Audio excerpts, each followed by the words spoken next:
చాలా కష్టపడి వస్తున్నారు అనుదినమును. గత 29 రోజుల నుంచి, ఈరోజు 29 రోజు, 29 రోజుల నుంచి చక్కగా మనం ఒకరికొకరు చూసుకుంటూ ఆరాధిస్తున్నాం. దేవునికి మహిమ కలుగును గాక. ఈరోజు వాక్యమును ధ్యానం చేసుకుందాం. ఈరోజు వాక్యాంశము దేవుని అనుగ్రహము. ఈరోజు వాక్యాంశము దేవుని అనుగ్రహము.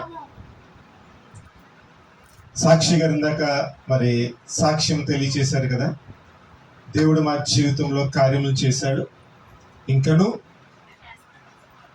ఒకటి అవసరమై ఉన్నది.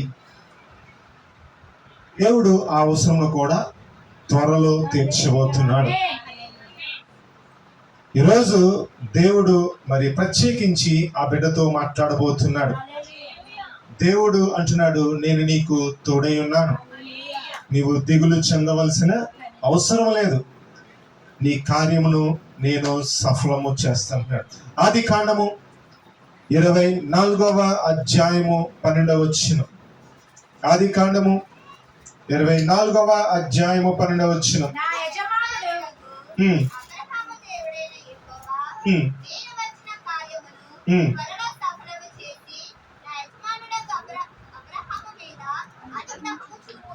చాలమ్మా. ఈరోజు వాక్యాంశము అనుగ్రహము చూపును. సాక్షి గారు ఇలా అనుకుంటున్నారు, ఈ వాక్యం ఏ వాక్యం చెప్పాలని నేను మనసులో ప్రార్థన చేసినప్పుడు దేవుడి వాక్యం చూపించారు. ఏ వాక్యం అంటే, అమ్మాయి ఇది నువ్వు అనుకుంటున్నావు మనసులోని, నా యజమానుడు అంటే సతీష్ గారు మీద దేవుడు అనుగ్రహము చూపును. అబ్రహాము సేవకుడు అనుకుంటున్నాడు, ఏమనుకున్నాడంటే, నా యజమానుడైన దేవుడు ఆ కార్యమును సఫలము చేస్తాడు, దేవుడు నా యజమాని పట్ల అనుగ్రహము చూపును. దేవుడు మరి వీరి జీవితంలో, వీరి కుటుంబ జీవితంలో, వీరి కుటుంబంలో మరి సహోదరి గారికి రక్షణానందం ఇచ్చాడు. దేవుడు వాగ్దానం చేసిన రీతిగా చక్కటి రక్షణ ఆనందం ఇచ్చాడు. అయితే దేవుడు తెలియజేస్తున్నాడు ఇక్కడ ఆదికాండము 24వ అధ్యాయము 12వ వచనంలో, నా యజమానుడగు అబ్రహాము దేవుడైన యెహోవా. ఈ మాట ఎవరంటున్నారంటే, అబ్రహాము సేవకుడు అంటున్నాడు. ఏమంటున్నాడంటే, నా యజమానుడగు అబ్రహాము దేవుడైన యెహోవా నేను వచ్చిన కార్యమును త్వరలో సఫలము చేసి. మరి బిడ్డ ఉదయకాలమును బేతేలు ప్రార్థనా సహవాసానికి వస్తున్నారు, ప్రార్థన చేస్తున్నారు. అయ్యా, నా కార్యమును సఫలము చేయి, నా యజమానుడు జీవితంలో కార్యమును నువ్వు సఫలము చేయి, ఆయన మీద నీ అనుగ్రహమును చూపించయ్యా. నా మీద నీ అనుగ్రహాన్ని చూపించో, ఆయన మీద కూడా నీ అనుగ్రహమును చూపించని ఆ బిడ్డ ఎంతగానో మరి ప్రార్థన చేస్తుంది. మరి సతీష్ గారు ఎక్కడ ఉన్నారు, కనిపించట్లేదు. కానీ ఆయన ఏమండి, దేవుడు మీ గుప్పిలి చక్కగా నింపాడు. ఎందుచేతనంటే చెప్తాను, జాగ్రత్తగా ఆలకించాను. మరి ఈమెకి మీరు యజమానుడు. 2023 వరకు మీ భార్యకి అంటే సాక్షి గారికి పుట్టినరోజు ఒకటే ఉండేది. 2023 నుంచి 2024 నుంచి 2 పుట్టినరోజులు చేయాలి మీరు. అది చేయడానికి దేవుడు మీ గుప్పులు నింపాడు. ఆల్రెడీ దేవుడు నింపాడు. భవిష్యత్తులో కూడా చక్కగా మీ భార్యకి 2 పుట్టినరోజులు చేస్తారు. 1 ఫిబ్రవరి, 1 మార్చి. ఏమంతేనమ్మా? 1 ఫిబ్రవరి, 1 మార్చి. మార్చి 31వ తారీఖు. మార్చి 31వ తారీఖున సాక్షి గారికి మరి నీటి బాప్తిసం ఇచ్చినప్పుడు నేను వ్యక్తిగతంగా చాలా సంతోషించాను. నేను దాన్ని పాస్టర్ గారితో పంచుకున్నాను. ఎందుకంటే మార్చి 31వ తారీఖున నేను రక్షించబడిన రోజు. అది కూడా ఈస్టర్ రోజునే. నిజంగా ఇట్టి ధన్యతలు ఇచ్చావయ్యా దేవా, ఎంత సంతోషం. నేను రక్షించబడిన రోజే, ఈస్టర్ రోజునే మా అమ్మగారు సాక్ష్యం చెప్పారు, మీరు ఆలకించే ఉంటారు. అదే రోజున ఒక ఆత్మను నా చేతికి అప్పు చెప్పావు. నేను పాస్టర్ గారు అప్పుడు చాలా సంతోషంగా ప్రార్థన చేశాం. ప్రభువా, ఎటువంటి ఆటంకం రానీకయ్యా, చక్కగా నీ యొక్క అయా ప్రభు నీ స్వాధీనంలో ఉంచుకొని అన్ని చక్కగా జరిగించని ప్రార్థన చేశాను. అది చేసిన దేవుడు మరి ఈ యొక్క బిడ్డ యజమాని జీవితంలో కూడా అనుగ్రహం చూపిస్తాడు. వేకువజామున బేతేలు ప్రార్థన సమావేశానికి వచ్చి ఏదైతే మరి ప్రార్థన అంశంలో ఈ బిడ్డ దేవుని పాదాల చెంత పెడుతుందో, దేవుడు అంటున్నాడు, నీ యజమాని పట్ల నా అనుగ్రహమును నేను చూపిస్తాను. అక్కడ ఈ అబ్రహాము సేవకుడు అంటున్నాడు, ఇక్కడ ఈ యొక్క భార్య అంటుంది, నా యజమానుడి పట్లయ్యా నీ అనుగ్రహమును చూపించి నేను ఎంతగానో గోచాడుతున్నానయ్యా. నీ ఒక్కసారి కలవ చేసుకుని నా యజమానుడి హృదయాన్ని నీవు తెరవంటుంది. ఇక్కడ ఈ యొక్క అబ్రహాము సేవకుడి జీవితాన్ని కానీ మనము పరిగణలోకి తీసుకుంటే గనక కింద వచనాలు చదివితే చక్కటి లక్షణాన్ని కలిగి ఉన్నాడు. నేను వాక్యము చూపించిన కానీ మీకు వివరిస్తాను. వాక్యమును మీకు అర్థమయ్యే రీతిలో చెప్తాను. విధేయత చూపించాడు. మొదటిగా ఏమంటాడంటే అబ్రహాము, అలనాడు వాగ్దానాలు ఎలా ఉండేవంటే, ప్రామిస్ అర్థం అవ్వాలంటే, అబ్రహాము ఆ యొక్క పనివాడి చేతిని తన తొడ కింద పెట్టి, నువ్వు నాతో ప్రమాణము చేయి, నేను నీకు ఏదైతే పని అప్పచెప్పానో దాన్ని నువ్వు నెరవేర్చు, దేవుడే నీకు సహాయం చేస్తాడు, నీ పని నువ్వు చేయి. ఒకవేళ నువ్వు వెళ్తావు, చేయకపోతే ఆ ప్రమాణం నుండి నువ్వు తప్పుకున్నట్లే. ఒకవేళ దేవుడే సహాయం చేసి నీకు తోడుగొండి ఆ కార్యమును నెరవేరిస్తే అది దేవునికి మహిమ. చూడండి, ఈ బిడ్డ సాక్షి గారు దేవునితో చక్కటి సంబంధం కలిగి ఉన్నారు. దేవునితో మరి చక్కటి అనుబంధం కలిగి ఉన్నారు. దేవుణ్ణి అడుగుతున్నారు ఏమనంటే, నా కుటుంబ జీవితాన్ని నువ్వు కట్టేవయ్యా, నా కుటుంబాన్ని నువ్వు ఆశీర్వదించు, నేను అడిగినది నువ్వు నాకు దయచేసావు, సంతోషమునిచ్చావు, సంతృప్తినిచ్చావు, సమృద్ధినిచ్చావు. అవి మూడు ఇచ్చాడు దేవుడు. సంతోషం ఇచ్చాడు, సమృద్ధినిచ్చాడు, సంతృప్తి ఇచ్చాడు. గొప్ప విషయం ఏమిటంటే, కుటుంబంలోని ఏమున్నా లేకపోయినా భర్త ఏదైతే ఆదాయాన్ని తీసుకొస్తాడో దాన్ని చక్కగా మరి చేసి సమృద్ధిగా స్త్రీ ఉంటే ఆ కుటుంబం ఎంతో సంతోషంగా ఉంటుంది. అట్టి రీతిగా ఈ కుటుంబాన్ని నిలబెట్టాడు. అయితే వీరి ఇద్దరి కష్టాజితాలను దేవుడు ఆశీర్వదించాడు, సమృద్ధినిచ్చాడు. ఈ బిడ్డతో అంటున్నాడు దేవుడు, నేను నీ పట్ల అనుగ్రహం చూపించాను, నీవు దాన్ని మర్చిపోకుండా అనుదినము నీవు నన్ను వెతుకుతున్నావు, నీవు నాతో చక్కగా సంభాషణ కలిగి నాతో మాట్లాడుతున్నావు. నేను నీ యజమాని పట్ల అనుగ్రహమును నేను చూపిస్తాను. నీ యజమాని పట్ల, నీ భర్త పట్ల నేను కార్యము చేస్తాను. అయితే నీవు శ్రద్ధ కలిగి, ఓర్పును కలిగి నీవు నన్ను ఇంకనూ వెదికితే తగిన కాలం వస్తుంది, ఆ కాలములో నేను కార్యమును సఫలము చేస్తాను. మనము పని చేయుట మన వంతు, కార్యమును సఫలము చేయుట ఆయన వంతు. మరి బిడ్డ గురించి, సాక్షి గారి గురించి, నీటి బాప్తిసం గురించి మరి ఎంతకాలుగానో ప్రార్థన చేసినప్పుడు దేవుడు మరి మార్చి 31వ తారీఖు 2024 సంవత్సరంలో ఆ కార్యమును సఫలము చేశాడు. అట్టి రీతిగా మరి ఈ బిడ్డ యజమాని పట్ల దేవుడు కూడా అనుగ్రహం చూపిస్తాడు. మరి ఇది మీకు ఇస్తున్న వాగ్దానం. మన దేవుడు మరి ఆదికాండము 24వ అధ్యాయం 12వ వచనం మరి సాక్షి గారికి ఇచ్చిన వాగ్దానం అదేమిటంటే, నా యజమానుడగు సతీష్ గారి మీద నీ అనుగ్రహమును చూపని. మరి ఆ బిడ్డ ప్రార్థన చేసింది, దేవుడు తప్పకుండా అనుగ్రహమును చూపిస్తాడు. రెండవదిగా సతీష్ గారికి మరి దేవుడు ఇస్తున్న వాగ్దానం ఏమిటంటే 37వ కీర్తన 5వ వచనం, 37వ కీర్తన 5వ వచనం. యెహోవాకు అప్పగింపుము, నీవు ఆయనను నమ్ముకొనుము, ఆయన నీ కార్యము నెరవేర్చును. చాలండి. 37వ కీర్తన 5వ వచనం. చూడండి, మొదటి దానికి దీనికి లింక్ ఉందా? మొదటి దానికి దీనికి కూడా సంబంధం ఉంది. ఏమంటున్నాడు ఇక్కడ? నీ మార్గమును యెహోవాకు అప్పగింపు. సతీష్ గారు ఏం చేయాలంటే ఆయన మార్గాన్ని ఎవరికి అప్పచెప్పాలంటే దేవునికి అప్పచెప్పాలి. లూదియమణి గారు, మీరు కూడా మీ భర్త జీవితంలో మరి కార్యం అనుగ్రహం చూడాలంటే వేకువజామునే ప్రార్థన చేయాలి. ఎప్పుడైతే ఇటు ప్రార్థన చేస్తారో దేవుడు ద్వారాలను తెరుస్తాడు. ఇక్కడ అంటున్నాడు, నీ మార్గమును యెహోవాకు అప్పగింపు.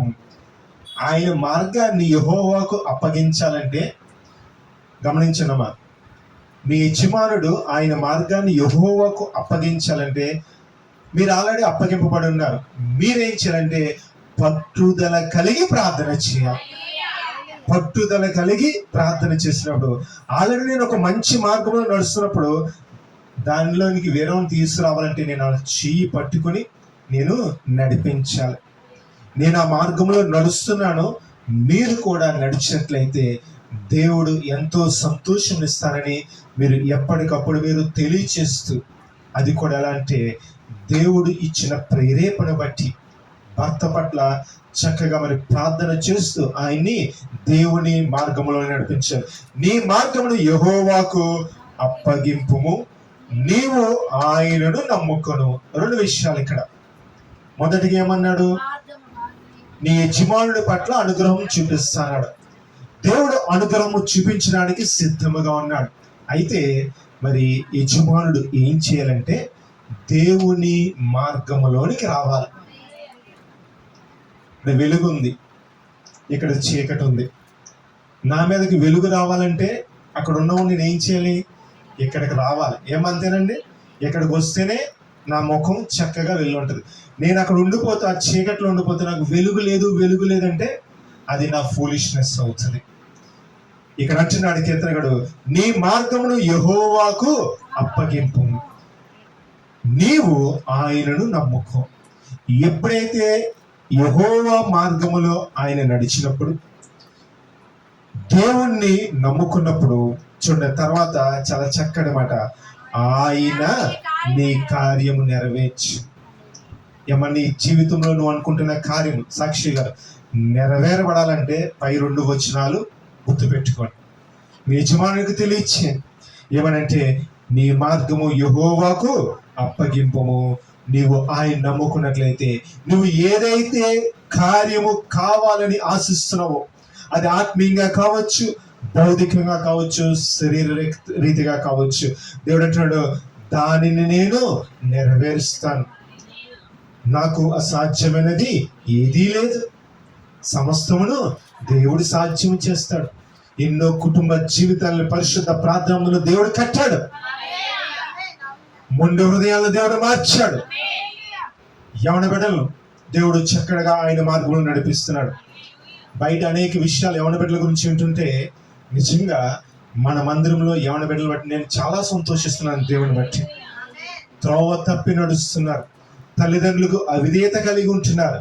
కానీ పరిశుద్ధ ప్రార్థనా మందిరాలకు వచ్చిన ప్రతి ఒక్క యవన బిడ్డ ఎలా ఉంటుంది? దేవుని మార్గంలో నడుస్తున్నారు, ఆయనను నమ్ముకున్నారు. దేవుడు ఏం చేస్తాడంటే వారి కార్యమును సఫలం చేస్తున్నాడు. ఇదంతా ఎలా సాధ్యమైందంటే దేవుని అనుగ్రహము. దేవుని అనుగ్రహము. ఎప్పుడైతే దేవుని అనుగ్రహం మన మీద ఉంటుందో దేవుడు తప్పకుండా నీ కార్యమును మరి నెరవేరుస్తాడు. అనుకోవచ్చు, మీరు అనుకోవచ్చు, నిజమే ఇది కష్టతరమైందే. ఒక విగ్రహారాధికుడిని దేవుని సన్నిధిలో కూర్చోబెట్టడం చాలా కష్టతరం అమ్మ. నీకు అనుభవం ఉందో లేదో కానీ దేవుణ్ణి కొద్ది గొప్ప తెలిసిన వ్యక్తిని 2 మాటలు చెప్పి కూర్చోబెట్టచ్చు, కానీ విగ్రహారాధన చేసే వాళ్ళని దేవుని సన్నిధిలో కూర్చోబెట్టి వారికి రక్షణ అందడం అన్నది బహు కష్టతరమైన పని.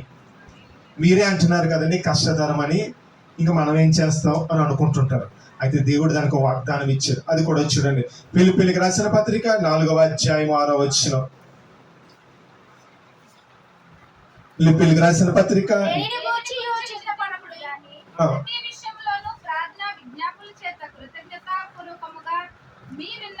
దేవునికి తెలియచేయుడి. చాలండి. పిలుపులకు రాసిన పత్రిక 4వ అధ్యాయము 6వ వచనం. ఏమా సాక్షి గారు, మీరు ఈ యొక్క వాక్యం ఎత్తిపెట్టి ప్రార్థన చేయాలి. దేనిని గూర్చి చింతపడకుడు గాని, ఇక్కడ ఏమని రాయబడింది? చింతపడకుడు గాని. చింత వస్తుంది. దీని భావం ఏంటంటే మనకి చింత వస్తుంది. మనిషి అన్న తర్వాత చింత లేకుండా ఎవరు ఉండరు, బాధ లేకుండా ఎవరు ఉండరు, అనారోగ్యం లేకుండా ఎవరు ఉండరు. ఏదో ఒక బాధ వస్తానే ఉంటుంది, చింత వస్తానే ఉంటుంది. కానీ ఏమంటున్నాడంటే ప్రతి విషయంలోనూ, అంటే చింత అయినా, బాధ అయినా, కష్టమైన, సంతోషమైన, ఆనందమైన, ఏంటంటే ప్రతి విషయంలోనూ ప్రార్థన విజ్ఞాపనముల చేత, ప్రతి విషయంలో ఏం చేయాలంటే ప్రతి విషయంలోనూ ప్రార్థన విజ్ఞాపనల చేత ఏం చేయాలంటే మనకున్న ఏకైక ఆయుధం ప్రార్థనే. దేమన ఆయుధం. ఒకసారి ఒక దైవజనుడు, దక్షిణ కొరియాలో ఒక దైవజనుడు ప్రార్థన చేస్తున్నారు. ఆ దైవజనుడికి అనారోగ్యం వచ్చింది. ప్రార్థన చేసిన పిదప ఆయన హాస్పిటల్కి వెళ్ళడం జరిగింది. అన్నారు డాక్టర్లు, చాలా క్రిటికల్గా ఉందండి మీ పొజిషను, మీకు ఆపరేషన్ అవసరం అవుతుంది. ఆన్ ద స్పాట్ ఇమీడియట్గా మీకు ఆపరేషన్ చేయకపోతే మీరు బ్రతకరు అని డాక్టర్లు చెప్పారు. ఇది వాస్తవంగా జరిగింది. అయితే డాక్టర్ మాట మనం కాదనలేం.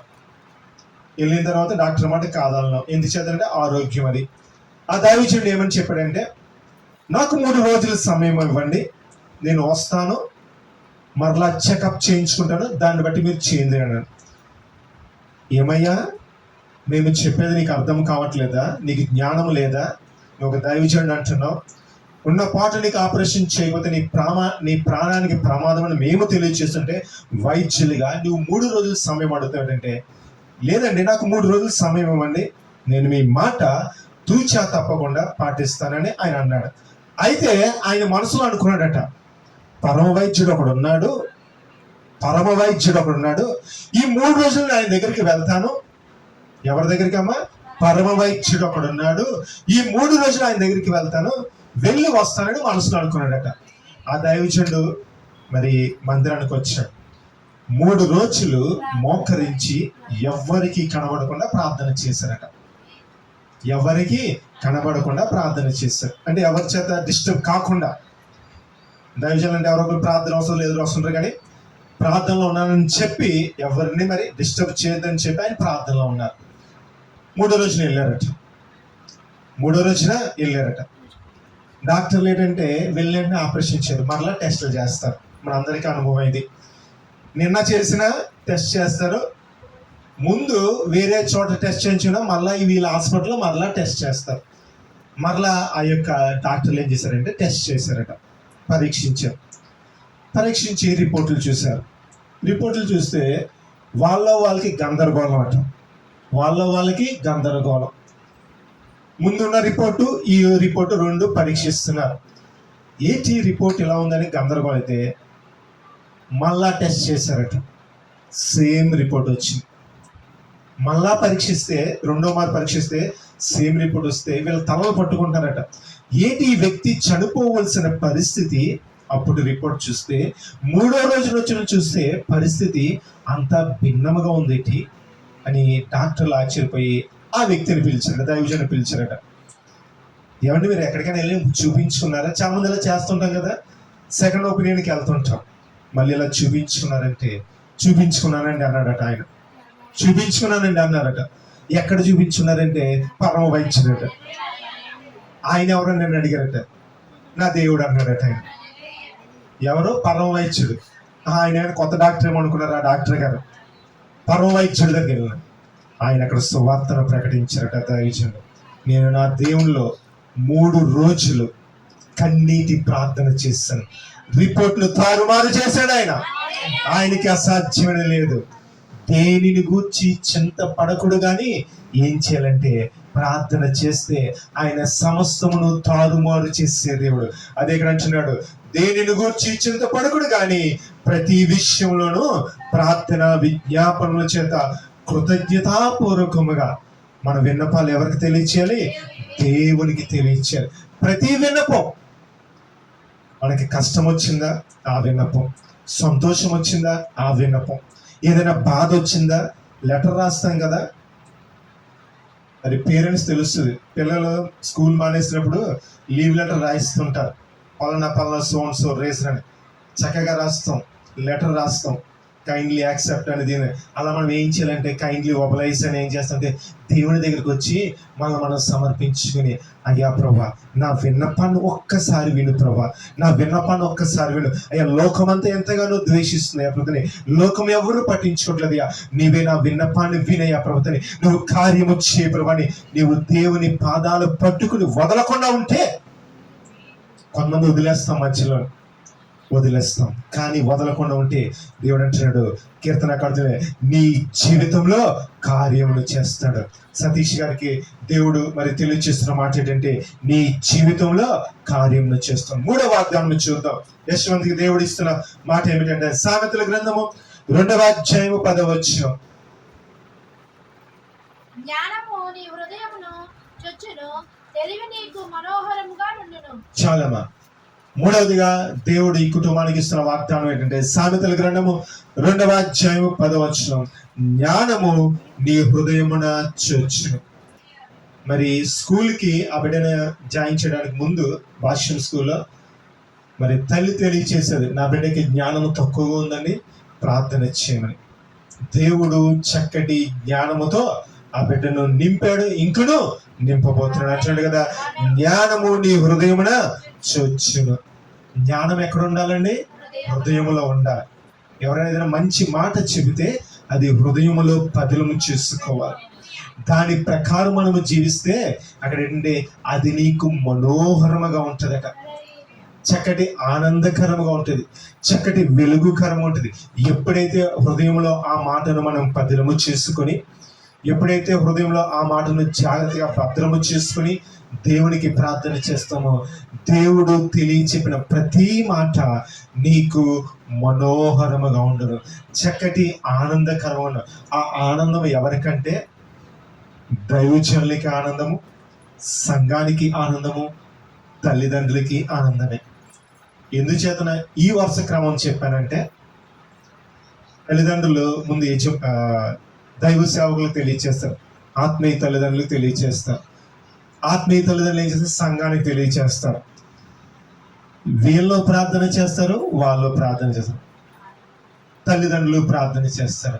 అందరికన్నా సంతోషించేదంటే మొదట దైవజనుడే సంతోషిస్తారు. పలానా కుటుంబము దేవునిలో బలంగా ఎదుగుతుందంటే దైవజనుడు ఎంతగానో సంతోషిస్తాడు. ఎందుచేతనంటే మీ కొరకు కన్నీటిని విత్తాడు. అక్కడ కన్నీటిని విత్తినప్పుడు సంతోషంతో ఆ నెత్తి మీద పనులు మోసుకుంటుంటే ఆ యొక్క పని వారికి ఉంటుంది చాలా సంతోషం. ఎటువంటి వరదలు రాలేదు, కష్టాలు రాలేదు, తుఫాన్లు రాలేదు, ఏమీ రాలేదు. చక్కగా పంట చేతికి వచ్చిందని ఆ పనివాడు ఎంతగా సంతోషిస్తాడో, నేను పనివాడిని దేవుని దగ్గర. ఈ పనివాడు ఏం చేస్తాడంటే దాన్ని బట్టి ఎంతగానో సంతోషిస్తాడు. ఆ కుటుంబంలో ఆ బిడ్డకి చక్కటి ఉన్నత స్థితిని ఇచ్చాడు. నిజంగా జాయ్ రక్షితం బట్టి మేము ఎంతగానో సంతోషిస్తాం.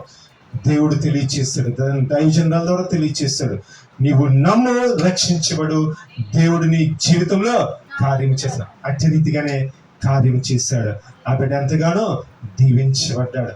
సంతోషం మాకు ఎంతో అధికంగా ఉంటుంది. తల్లిదండ్రులుగా మాకు సంతోషం లేదని మీరు అడగవచ్చు, సంతోషమే. దానికన్నా మిన్న ఆయన సంతోషము మేము కలిగి ఉంటాం. దేవుడు మీ బిడ్డకి ఇస్తున్న వాగ్దానం ఏంటంటే, జ్ఞానము నీ హృదయమున చొచ్చును. దేవుడు మీ బిడ్డకి చక్కటి జ్ఞానం ఇస్తాడు. రాజైన సొలొమోనుకు దేవుడు జ్ఞానమునిచ్చాడు. ఆ జ్ఞానంతో చక్కగా పరిపాలించాడు. ముగించేస్తాను, ఒక మాట చెప్పి ముగించేస్తాను. కూర్చోడానికి కొంతమంది ఇబ్బంది పడుతున్నారు, అయినప్పటికీ ఒక మాట చెప్పి ముగించేస్తాను. దేవుడు రాజైన సొలొమోనుకి చక్కటి జ్ఞానం ఇచ్చాడు. ఇచ్చిన పిదప రాజైన సొలొమోను గారి దగ్గరికి ఒక వ్యాజ్యం వస్తుంది. ఇద్దరు ఆడవాళ్ళు ఏం చేస్తారంటే, మీ అందరికీ తెలిసింది ఇదంతా. ఇద్దరు ఆడవాళ్ళు ఏం చేస్తారంటే రాజుగారి దగ్గరికి వస్తారు. క్లుప్తంగా చెప్పేస్తాను.